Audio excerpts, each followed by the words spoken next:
Right. Well, welcome to the Woodstock Cemetery. I'm Mehitable Woodbury. I was born here in what used to be known as Peeling.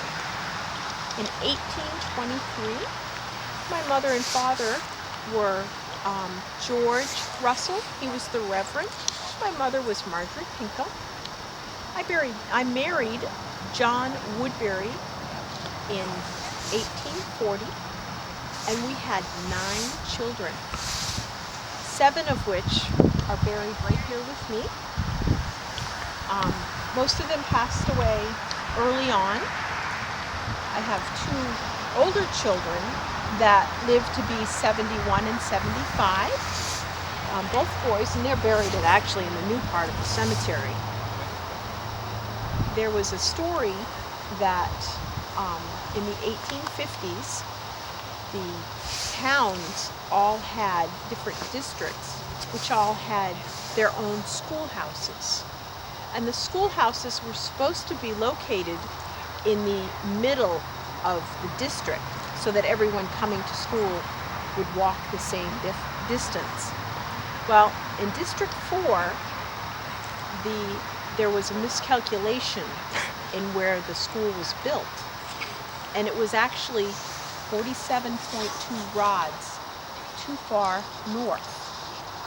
So that's almost 2 miles that the Southerners had to walk to get to school. Well, there was a big to-do about what to do about it, and the Northerners wanted it to stay where it was because it was convenient. And so they went around and they decided to do a petition to make it stay where it was going.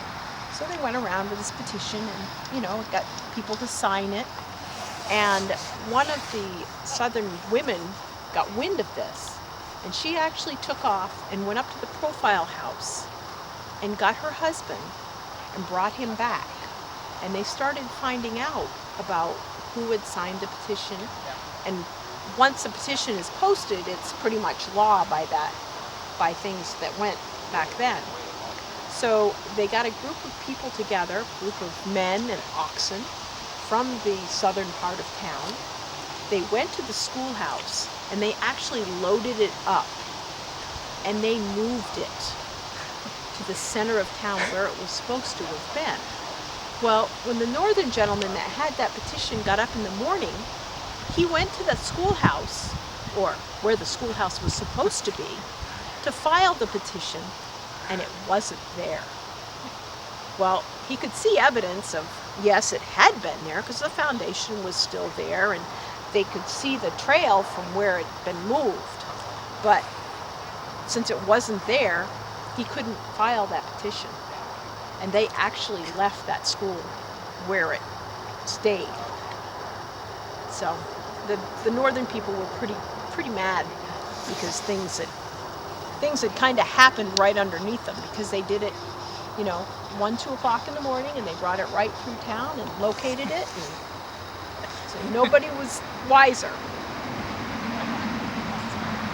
And I passed away in 1898, and I actually passed away of what then they called le grippe, which now we know is the flu.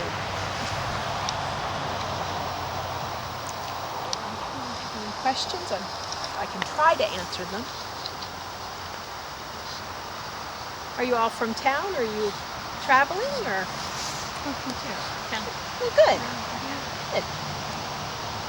So I've got friends around. There's a dentist over here. You may want to be careful. I hear he does really good work, but Grandma's shot. all right. Thank you. Thank you.